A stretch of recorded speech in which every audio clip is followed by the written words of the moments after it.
எவ்வளவு ஆசை உங்களுக்கு ஒரு சொந்த வீடு கட்டிக்கணும்னு? எவ்வளவு நாள் கனவு அது? கனவுனா ரொம்ப சின்ன வயசுல இருந்து. ஏன்னா நான் ஒரு மாதிரி ஆயிடுவேனே. சின்ன வயசுல இருந்தே அது ஒரு கனவு. ஏன்னா வீடே இல்லாமலாமும் சில மாசங்கள் இருந்திருக்கோம் நாங்க.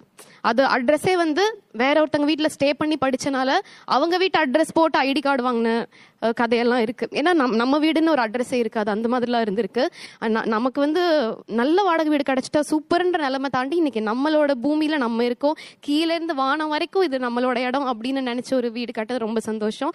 அதுமே பிரபாவுமே அப்படிதான். அவங்களுமே சின்ன வயசுல நிறைய கனவுகளோட இருந்திருந்து அவங்க வீட்டுல வந்து ஏதோ ஒன்று வரைஞ்சு வச்சிருந்தாங்க, இது நம்ம லேண்ட் அப்படின்னு அந்த வரைஞ்சு வச்ச பேப்பர் அடிக்கடி பார்த்து நம்ம இங்க போயிடுவோம்ல நினைச்சு அது கைவிட்டு போயிடுச்சு அவங்களுக்கும் அது ட்ரீம். ஸோ 2 பேருமே சேர்ந்து சிறுக சிறுக சேர்த்து அதுக்காக நிறைய கஷ்டங்கள் பட்டு அதுக்காக நிறைய விமர்சனங்களையும் தாண்டி பரவாயில்ல நம்ம ஜெயிக்கிறோம்னு ஃபேஸ் பண்ணி கடைசியா ஜெயிச்சு இன்னைக்கு நின்று இருக்கோம்.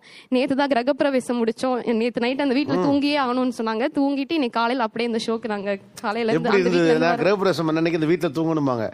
இத்தனை ஆண்டு கால கனவு. ஓகே, இவ்வளோ அவமானங்கள் கஷ்டங்கள்லாம் கடந்து உங்கள் பூமி நீங்கள் சொல்லதே எனக்கு அழகாக தெரிஞ்சது. கீழே பூமியிலேருந்து வானம் வரைக்கும் நம்மோட்டு தான் அப்படிங்கிற அந்த ஃபீல் இருக்குல்ல. நீங்கள் தூங்கி எந்திரிச்சு பார்த்தா விடிஞ்சு பார்த்தா நீங்கள் உங்கள் சொந்த வீட்டில் படுத்துருக்கீங்க. எப்படி இருந்தது அந்த ஃபீல்? அந்த சூரிய கதிர்களே அந்த ஜன்னலோட கோடு இருக்கும்ல, அந்த கோடை தாண்டி அந்த ஷேடோ அந்த செவுத்துல வந்து பட்டிருந்தது. அந்த கதிரே வந்து நமக்கான கதிர் மாதிரி ஒரு ஃபீல் ஆச்சு. நம்ம வீட்டுல நம்ம கட்டின வீட்டுல அந்த சூரிய கதிர்கள் அந்த ஜன்னலோட ஷேடோட பக்கத்து அவ்வளவு அழகா இருந்துச்சு. என்னோட வீட்டுல போய் எல்லா கதவையும் நான் முதல்ல அப்படி திறந்தது, பின்பக்க கதவெல்லாம் வச்சு ஒரு வீடெல்லாம் நான் பார்த்ததே கிடையாது. ஐ மீன் வாழ்ந்ததே கிடையாது நாங்க. அதெல்லாம் போய் ஓப்பன் பண்ணும்போது அவ்வளவு மனசுக்கு நிறைவா இருந்துச்சு. அதெல்லாம் நிஜமா ரொம்ப ரொம்ப சந்தோஷமா இருந்தது.